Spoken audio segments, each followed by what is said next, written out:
Kwanza wale yote tumefurahi sana kuona tumepokelewa namna hii. Tangu tumeanza kampeni zetu hizi kwenye michuano ya kimataifa hatujawahi kupata mapokezi ya namna hii ya Kigoma. Na sisi ni watu wenye hizi shughuli za Kigoma. Kwa hiyo hapa ni kama tuko airport ya Julius Nyerere vile. Tumefurahi sana na asanteni sana kwa support yenu. Tumekuja hapa kwa ajili ya kazi ambayo iko mbele yetu, kazi ya tarehe 2 ya mwezi huu wa 4.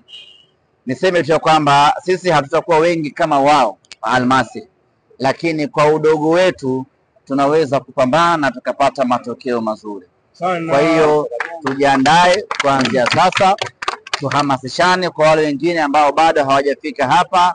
Tarehe 2 tukutane pale uwanjani, twende kwa udogo wetu huo tukawashangilia wachezaji wetu waweze kupambana, tutimize malengo yetu ya kuvuka hatua hii na kwenda hatua ya nusu fainali.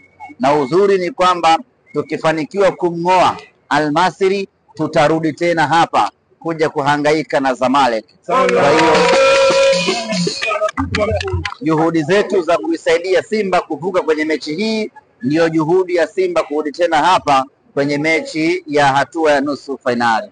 Na mnafahamu ya kwamba tumebaki peke yetu hivi sasa. Hii bendera ni Simba Sports pekee ndio ambaye ana haki ya kuitumia hivi sasa kwenye michuano ya kimataifa.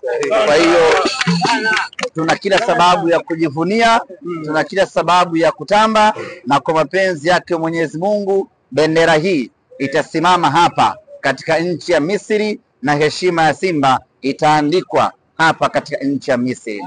Nichukue nafasi hii tena kuwapongeza wote ambao mmekuja, lakini kwa kipekee kabisa ni kushukuru balozi na timu yako yote kwa maandalizi na mapokezi mazuri. Tumefika hapa airport, hatujapata changamoto ya aina yeyote. Tumekuta utaratibu mzuri. Baada ya kushuka tu kwenye ndege, tukamkuta balozi akiwa ndani na watu wake, wametupokea na wametupitisha katika njia zote kwa urahisi na kwa haraka kweli kweli. Kwa balozi, kwa niaba ya Simba Sports Club, pokea sana shukrani zetu. Tunashukuru na tujiandae na vita yetu ya tarehe 2.